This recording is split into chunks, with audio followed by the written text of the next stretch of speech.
Ini rintangan, tantangannya, bahkan hawa nafsunya sendiri. Tapi kalau bisa hijrah, apa yang terjadi sebelumnya itu hilang semua itu, masya Allah. Ini Rasulullah. Wa annal hijrata tahdumu makana qablaha. Yang ketiga dalam hadis ini mengatakan wa annal hajja yahdumu makana qablahu. Haji, Pak. Haji itu juga itu merobohkan, meruntuhkan apa saja sebelumnya. Oleh karena itu ujiannya juga berat ya, apalagi haji sekarang untuk Indonesia ini ya, tuh sudah nunggu lama kena kondisi seperti ini, tunda, ya Allah ya, itu mikirnya gak temenan, stres sih Pak. Oh, masya Allah, sudah siap-siap kan bahwa tahun ini berangkat, kemarin itu coba masya Allah ya. Ternyata tertunda ya, kita nggak tahu kan, masya Allah. Bahkan ini pemerintah Saudi juga belum memastikan ya, ini masih nunggu ini, sehingga dua Kementerian Agama juga 3 opsi yang disampaikan untuk haji ini. Bisa berangkat dibatasi, bisa tidak berangkat. Ya Allah. Tergantung bagaimana nanti pemerintah Saudi. Kalau misalnya nanti pemerintah Saudi mengumumkan hanya berangkat ini, kemarin itu nggak ditutup di sana ya, ini dibuka cuma di lingkungan internal ya, ini berapa ribu, 1.000 orang saja yang haji, nggak ditutup total, enggak, untuk menghindari hal-hal yang tidak diinginkan. Tidak dibuka sampai jutaan, ini boleh jadi nanti ngene Pak ya Allah. Berarti tertunda 2 kali, bayangkan ini. Apa udah stres pikirannya, gak punya iman ya, masya Allah. Tapi Rasulullah menyebutkan memang haji itu menggugurkan apa saja amalan sebelumnya. Allah. 3 ya, orang masuk Islam, hijrah, masya Allah, haji. Makanya ada Nabi SAW mengatakan tabi'ul, ini ikuti haji dan umrah, fa innahuma yang fiyanil faqra wa dunub. Ada hadis ini ya, hajilah terus, umrah, karena keduanya ini menghapus kemelaratan dan dosa-dosa. Sehingga ada orang yang mengangkat bahwa untuk bisa memuncratkan rezeki Allah, salah satu diantaranya kepengen rezekinya sering umrah, ngono. Allah ya karim. Haji dan umrah itu menghapus kemiskinan, sekaligus menghapus dosa-dosa. Ya ini, ya Allah. Oleh karena ketika orang itu sudah melakukan ibadah haji, itu kalau dikerjakan dengan benar itu bagus hajinya, masya Allah. Man hajja falam yarfus walam yafsuk, itu hadis Rasulullah. Siapa yang ibadah haji tidak bertutur ucap yang kotor, tidak melakukan kefasikan, kharajat dunubuhu kayaumin waladathu ummu. Semua dosanya itu keluar, hilang Pak ya Allah. Sehingga dia itu bagaikan bayi yang baru dilahirkan ibunya. Oh ya Allah. Orang ibadah haji ya, masya Allah. Kalau udah haji umroh, tadi yang disebutkan, masya Allah. Islam itu juga begitu. Begitu dia ganti agama masuk Islam, semua yang lalu itu gugur ya Allah, hapus. Enak ini. Sehingga begitu dia melakukan ibadah, mulailah sholat misalnya ya, sholat yang lalu tertinggal nggak perlu dipikir, ya Allah, oh ya, nggak ada kodok. Nih aku 35 tahun nggak sholat, apa? Karena nggak muslim, masih kafir. Ojo dipikir wis, masya Allah, sudah otomatis Pak hilang seret. Kebalikannya sampean umur 50 murtad, mulai balik sholat, hilang semua. Ya Allah ya, kita haji, kita ibadah, kita macam-macam amalan-amalan ini, begitu murtad hilang semua. Ya Allah, ini balik ya, ini kebaikan kita hilang. Makanya jangan sampai murtad ya Allah.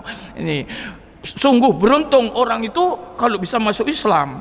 Ini melihat apa yang diketengahkan oleh ayat Al-Quran, firman Allah dan begitu dikuatkan oleh sabda Rasulullah Muhammad sallallahu alaihi wasallam.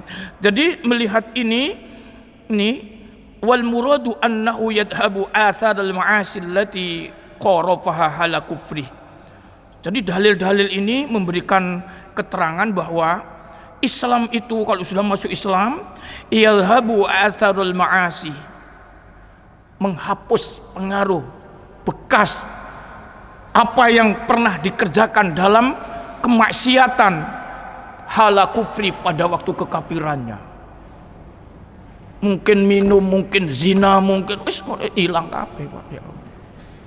Karena dia masuk Islam hilang. Tak sholat dan hilang semua. Ya Allah. Ammal murtad falyuzimu inda ghairul hanafi qadu as-shalah ba'da islamihi taghlidun alaihi. Tapi kalau murtad selain pendapatnya Hanafi diharuskan mengkodok Pak.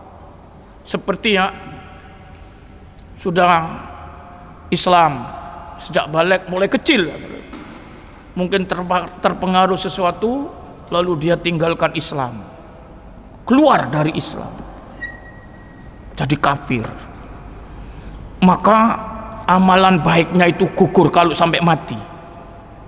Tapi sebelum mati, sebelum meninggal, dia masuk Islam lagi,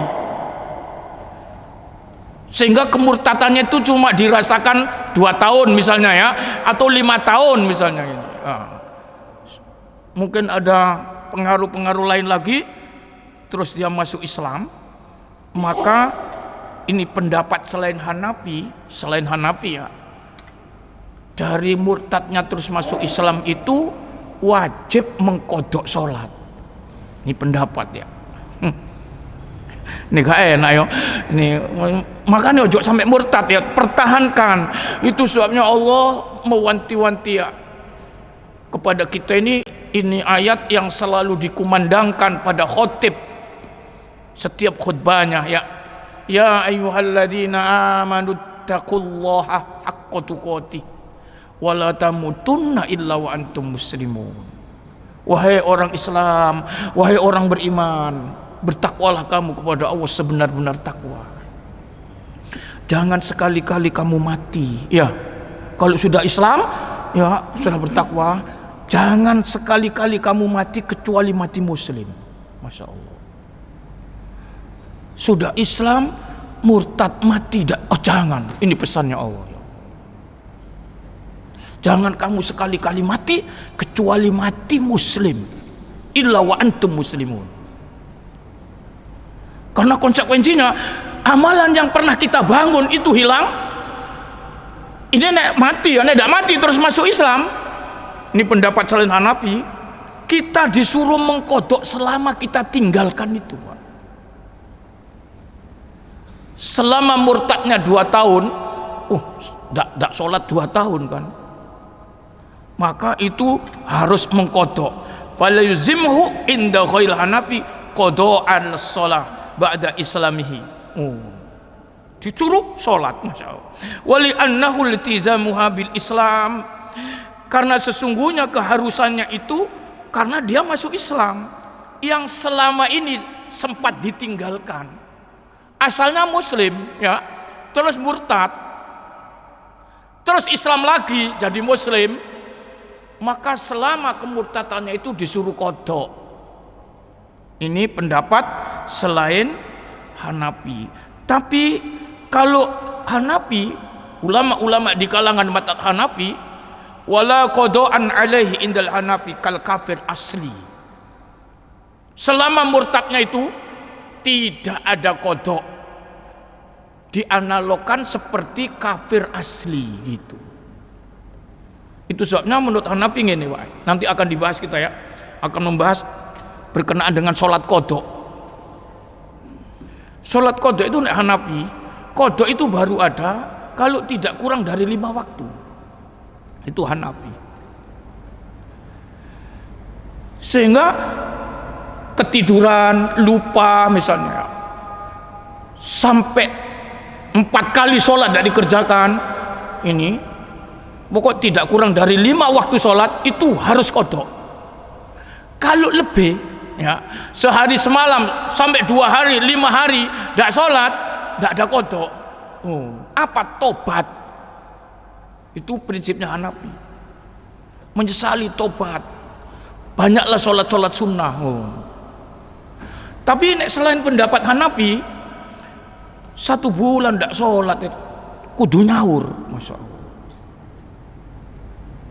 Itu maka ada sholat kodok namanya ya kan. Ini Hanafi dilihat nih.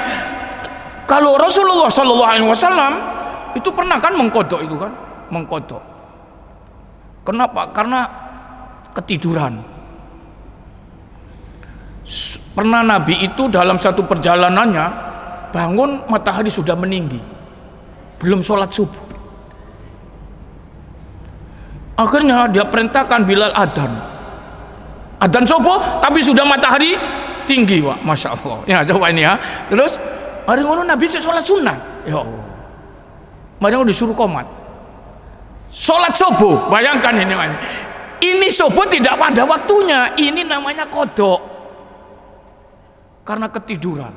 Masya Allah, ini pelajaran buat kita semua kan. Ini Nabi pernah mengkodok 4 sholat dirapel jadi 1 karena perang, Pak. Ya Allah, begitu serangan musuh yang membabi buta sehingga tidak sempat untuk mengerjakan sholat sama sekali. Masya Allah, semua sholat itu dikerjakan tengah malam. Masya Allah, setelah reda, aman, sepi, orang-orang tidur semua, itu Rasul bersama sahabat itu sholat 4 kali sholat. Itu namanya sholat kodok. Ya Allah, ini yang dipegang oleh Hanafi. Kalau lebih dari 5 waktu tidak kodok wis ngono. Pemane 15 tahun tidak sholat. Kayak itu orang kafir ya. Itu kita misalnya ada orang yang dari Islam murtad sampai 5 tahun terus masuk Islam lagi, tidak perlu kodok, masya Allah, tobat. Tapi selain Hanafi, kalau dari murtad suruh kodok. Tapi dari orang kafir semua pendapat mengatakan tidak ada mengkodok selama berpuluh-puluh tahun dalam kondisi kekafirannya. Itu firman Allah Subhanahu wa taala tadi mengatakan, kalau sudah ditinggalkan kekafirannya, yukfar lahum ma qad salaf. Itu bahkan hadis-hadis Rasulullah sallallahu alaihi wasallam tadi menuturkan begitu indahnya Islam, masya Allah, begitu hebatnya Islam. Maka kalau begitu jangan sampai Islam itu ditanggalkan dari diri kita, ditinggalkan Islam, masya Allah. Pertahankan sampai di akhir kehidupan kita, akhir hayat kita. Hadirin yang dimuliakan oleh Allah, wa ammat ta'atu wa af'alul khair allati yaf'aluhal kafir fala tanfa'uhu fil akhirati in mata kafiron. Adapun ketaatan ya, perbuatan-perbuatan baik yaf'aluhal kafir yang dikerjakan oleh orang kafir selama hidup di dunia ini, fala tanfa'uhu fil akhirah, tidak ada guna manfaatnya di akhirat nanti. In mata kafiron, jika dia mati meninggal dalam kondisi kafir. Ada orang kafir, Pak, bantu pondok beri sumbangan 1 miliar. Ya sekarang kan mulai gitu kan sekarang. Pakai jubah bisa nih on, pakai kopiah nih kemana? Keluar masuk pondok. Kayak ini terus. Sakmen nih, masya Allah. Itu tidak ada gunanya itu, masya Allah. Kalau dia mati kafir, walaupun gerocok ini buat jalan, ya ini mungkin bawa hewan ternak. Kalau musim kurban itu numbang, Pak, wong kafir itu taruh ke masjid. Ada orang kafir tonggon masjid ngono ya, 2 ekor kambing, Pak. Buat apa? Kurban. Diterima apa enggak, Pak? Ya apa ya, ono wong kafir iki. Jelas-jelas wong kafir nang gereja iki, tapi ngekei kambing 2 nek hari Idul Kurban itu, masyaallah. Kira-kira ya apa ya? Diterima apa enggak ini? Dia ngomong ini, buat apa ini? Kurban, Pak, ngono ya. Ya Allah. Nih terima naik Pak, engkau subuh potongan. Malam takbiran dipotong. Kayak bancaan wong-wong itu, masya Allah. Masya Allah. Para jamaah, tapi mbak Allah tidak diterima. Ya Allah. Mbak pengurus diterima. Anak wong-wong yang ngono. Kok sana kumpul naik, tapi kayak tandai gitu ke wong kafir. Hadirin para jamaah, itu sampai sekarang ini coba aja. Hari Tanu coba itu, masya Allah. Belusuan ke pondok-pondok kan, ya Allah. Nyumbang Pak, ya Allah. Ini diakon mbek wong Islam. Nih cari nama ya kan? Oh, mari ini calonkan presiden nih, bayangkan nih. Hadirin yang dimuliakan oleh Allah Subhanahu Wa Taala, amalan baiknya orang kafir tuh, walaupun berhubungan dengan koyo ibadah buat orang Islam. Atau kebaikan-kebaikan secara umum, bangun semua ini ya, buat jalan tol wong kafir misalnya ya, wong kafir di pondok dewe itu tidak ada gunanya Pak, di akhirat itu hilang, masya Allah. Fala tangfa'uhum ni fil akhiru in mata kafiron, kalau dia tetap dalam kondisi kafir sampai mati, ya Allah. Kenapa? Allah Subhanahu wa taala dalam Al-Qur'an, wa qadimna ila ma 'amilu min 'amalin faja'alnahu haba'an mansura. Allah dalam Al-Qur'an surat Al-Furqan ini ya. Kami hadapi nanti apa yang diperbuat oleh orang-orang kafir itu. Faja'alnahu, lalu kami jadikan amalan-amalan itu haba'an mansura, bagaikan debu yang diterbangkan, hapus, hilang semua ya. Amalan kebaikan orang kafir dunia ini tidak ada gunanya, masya Allah. Wa amma fid dunya fatangfahu, di dunia mungkin ada gunanya, disenangi orang, iya kan? Orang kafir berbuat baik kepada kehidupan ini ada gunanya di dunia saja, disanjung-sanjung mungkin ini orang baik di dunia, di akhirat tidak ada gunanya. Allah. Itu sebabnya jarak yang memisahkan amalan orang yang tidak bertauhid, itu amalan apa saja itu karena tidak bertauhidnya itu yang memisahkan dengan kita. Karenanya para jamaah, ini nilai harga tauhid keimanan itu, masya Allah. Itu sebabnya surga itu dipondasi dengan iman dulu kan. Innalladzina amanu wa amilus solihat ulaika ashabul jannah. Berapa kali itu di Quran Allah mengatakan iman dulu yang benar, amal soleh baru masuk surga. Amal soleh dan iman tidak iso, ya Allah. Amal kebaikan itu hapus, ya Allah. Itu soalnya yang sering saya katakan, syarat untuk selamatnya amal itu apa? Iman dulu, masya Allah. Dibenahi. Makanya dipertahankan tauhid, jangan sampai syirik. Ngono kan? Syirik hilang semua amal lagi, masya Allah. Para jamaah, sudah waktu sangat keterbatasan kita ya. Ini. Jadi ngono yo, mengenai ketentuan bahwa syarat wajib sholat itu Islam ya. Kalau sudah masuk Islam baru kena kewajiban sholat ya. Kalau belum Islam tidak diwajibkan sholat. Kalaulah sholat tidak ada gunanya.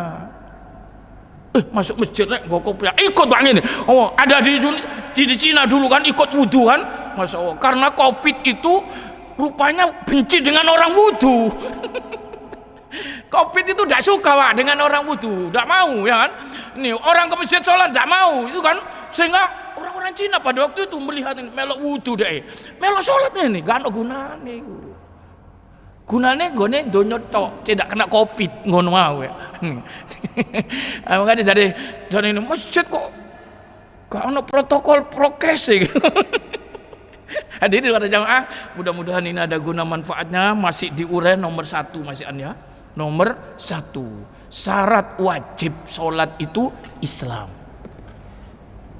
Nah, ada 3 tadi kan? Ini syarat wajib. Syarat sah itu ada 11 nanti Pak. Oh panjang ya. Ini makanya gini, satu persatu kita mengerti lah, masya Allah. Kalau melihat ini gue enteng kan. Oh enak orang Islam tidak sholat. Oh enggak wajib panjenengan.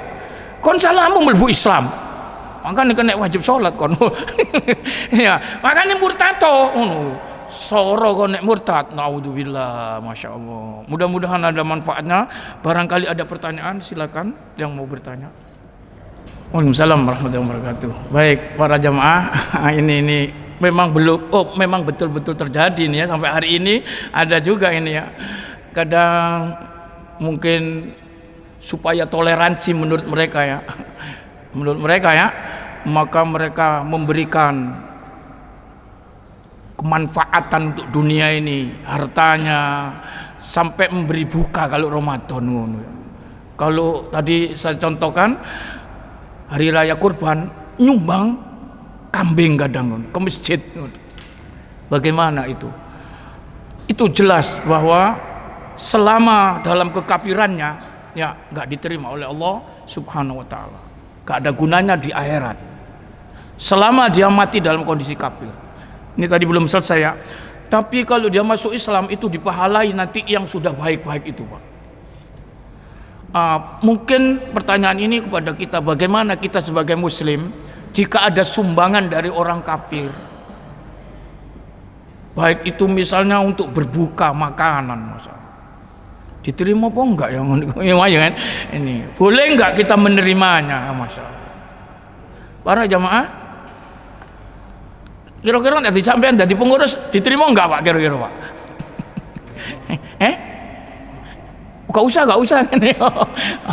Atau gak jadi pengurus lah. Misalnya sampean di rumah ya, orang kafir ngekei kambing, diterima enggak?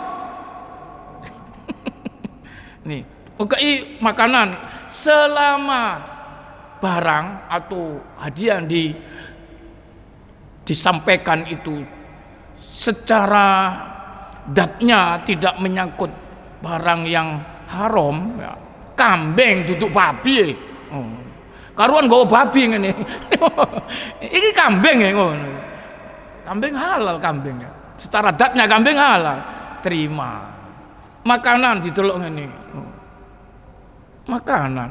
Selama makanan tidak ada unsur keharaman, boleh dimakan, Masya Allah. Boleh, Masya Allah. Boleh diterima. Tapi kalau makanan ini ada unsur makanan ini, wah ini sudah tolak aja, Masya Allah. Bagaimana kalau subhanat kita ragu, lebih baik ditolak kalau ragu. Ya, ini jangan-jangan masake karo minyak, misalnya. Kalau makanan ya ini ya, ini dari mana? Dari orang itu sebelah, bukan muslim. Beri buka, sudah masak. Kalau kita ragu, tolak, Pak. Atau jangan dimakan. Itu dalam hadis sallallahu alaihi wasallam menuturkan kepada kita, apa kata Nabi SAW, apa saja yang menurut kamu ragu jangan dilakukan, Masya Allah. Dak ma yuribuka ila ma la yuribu. Ada hadis kan itu. Tinggalkan yang membuat ragu kamu. Hal-hal yang membuat ragu kamu tinggalkan. Ambil yang tidak ragu. Ya, itu hadis ya Rasulullah SAW.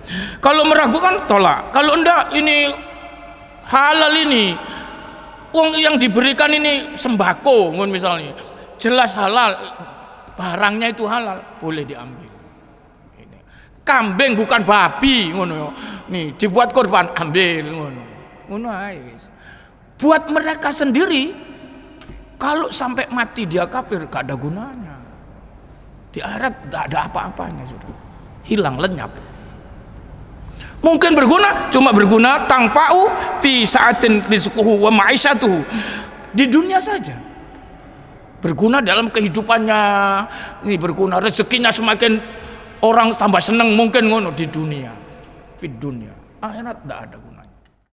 Ada sebagian dari jamaah kita ini ikut diundang, kemudian karena peresmian gereja atau acara-acara di dalam rumah ibadah mereka, rumah tempat sesembahan mereka ya. Ojo ngomong rumah ibadah gak enak. Ibadah konotasinya misal lho ngene ku disiapno Pak, nggo terbang, nggo ya kan ini. Mari ngono salat di masjid sing ngono. Gimana ini? Allahu Akbar, Masya Allah. Semburek ngene iki mbuh. Itu makanya ada banyak yang di YouTube itu ya, Bagaimana komentar netizen itu, Masya Allah.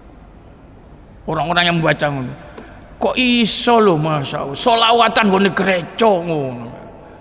Ada pro kontra dalam hal ini ngono ya. Ini. Ada sholat boleh nggak di gereja? Nah, secara umumnya coba ya. Boleh nggak sholat di gereja? Nah, kita nanti akan mengangkat bab sholat ini. Ada judulnya gini. Gini. Hal-hal yang dimakruhkan sholat. Al-amakinul lati tukrahu fiha sholat. Tempat-tempat yang dianggap makruh dibuat sholat. Nah, ini ada judulnya. Apa saja itu? 7 yang disebut dalam hadis. Terus lebih dari hadis itu termasuk gereja itu nanti makruh. Ya, gereja dibuat ibadah sholat makruh, dibuat terbang ya iku mau. Ya Allah ya Karim, ini mesti ono apa-apa iki wong-wong iki. Kok iso terbangan? Wah gak enak boleh ganggu wong iki. Ini kok iso terbang di gereja apa ndak ngono? Mesti ono apa-apa iki ngono, masyaallah. Ono apa? Ono ini Pak, ngono lho masyaallah. Kok iso gereja dijogo, pengajian diusir. Ini ono apa-apa? Ngono mau. Ini masyaallah. Ini nek gak iku karena motivasinya dunia kadang-kadang ya Allah. Ya. Lah nang akhirat lah apa nang kono iku kan ngono ya. Nih wong iki ibadah sholawat nih terus. Nih kok nang kono mesti ono motivasinya itu masyaallah. Dunia. Nek ndak ono ngene ini gak mungkin masyaallah. Hadirin berjamaah itu ya. Nih minimal makro Pak itu kan. Ya Allah. Minimal maksimal bisa haram. Lihat tadi penempatannya, niatnya dan sebagainya tadi, Masya Allah. Itu nanti akan ada judulnya ini. Al-amakinul lati tukrahu fiha sholat. Tempat-tempat yang dianggap makruh dibuat sholat. Kuburan buat sholat minimal makruh. Ada yang berpendapat haram. Sholat nggak di kuburan. Oh. Terus tempat sholatnya makruh lagi apa? Ini tempat kotor. Nih di masbalah, pemotongan hewan. Di mana lagi? WC misalnya. Tempat al-hamamat, pemandian umum. Nah, itu dibuat sholat. Ini tempat-tempat yang dianggap makruh untuk dilakukan sholat. Nah, itu Rasulullah menyebut dalam hadis ada 7. Lebih dari itu ada lagi yang dianggap makruh termasuk tempat-tempat penyembahan orang kafir. Kelenteng, gereja ngono mau. Digawe salat iku makruh, digawe ibadah, maca selawat, maca Quran ngono ya boleh makruh, masyaallah. Ya, ngono anu. Analoge ke sana. Nanti akan dibahas Pak itu, Pak. Ya, ini ada judulnya ngono. Ada orang ngomongin, Pak. Wong makruh ae. Wah, ini masyaallah. Oh, ini kan repot kan. Sama dengan lho nginggu jenggot, iku sunah nek dipecoplok. Jenggot itu dipotong makruh minimalnya. Hampir semua pendapat itu. Kalau Maliki Hambali ngetok jenggot wong lanang itu haram. Bayangkan itu. Memeliharanya wajib. Karena sejumlah hadis yang menyampaikan begitu. Madhab Syafi'i nginggune sunah ngetok makruh. Makanya nggone Indonesia itu banyak ya ustadz kiai saya nggak berjenggot Pak. Ngomongnya apa makro ae ngono iku mau lho ya masyaallah. Oh nduk kene iku lho kadang-kadang. Wong nginggu lho sunah diketok makro ngono ana dientengno ya kan ya. Oh. Itu madhab Syafi'i ngatakan. Padha iku mau wong makro ae ngono lho masyaallah. Ya oleh ae maca salat ngono mau akhire masyaallah. Sampai di sini Pak, ini sudah duha ya. Bismillahirrahmanirrahim. Alhamdulillahirabbil alamin. Hamdan yuwaffi ni'amahu yukafi'u mazidah. Ya Rabbana lakal hamdu kama yanbaghi li jalali wajhika wa 'azimi sultanik. Allahumma shalli 'ala Muhammadin wa 'ala ali Muhammad. Allahumma anfa'na bima 'allamtana wa 'allimna ma yanfa'una warzuqna 'ilman yanfa'una. Rabbana zidna 'ilman nafi'a. Allahumma arinal haqqa haqqan warzuqna ittiba'ah wa arinal batila batilan warzuqna ijtinabah. Allahumma inna nas'aluka ilman nafi'a Allahumma inna nas'aluka ilman nafi'a wa rizqan thayyiba wa amalan mutaqabbala. Rabbana atina fid dunya hasanah wa fil akhirati hasanah wa qina adzaban nar. Wa sallallahu ala khairu khalqihi Muhammadin wa ala alihi wa ashabihi ajma'in. Wa subhana rabbina rabbil izzati amma yasifun wa salamun alal mursalin walhamdulillahi rabbil alamin. Subhanakallahumma wa bihamdika asyhadu an la ilaha illa anta astaghfiruka wa atubu ilaik. Wassalamualaikum warahmatullahi wabarakatuh.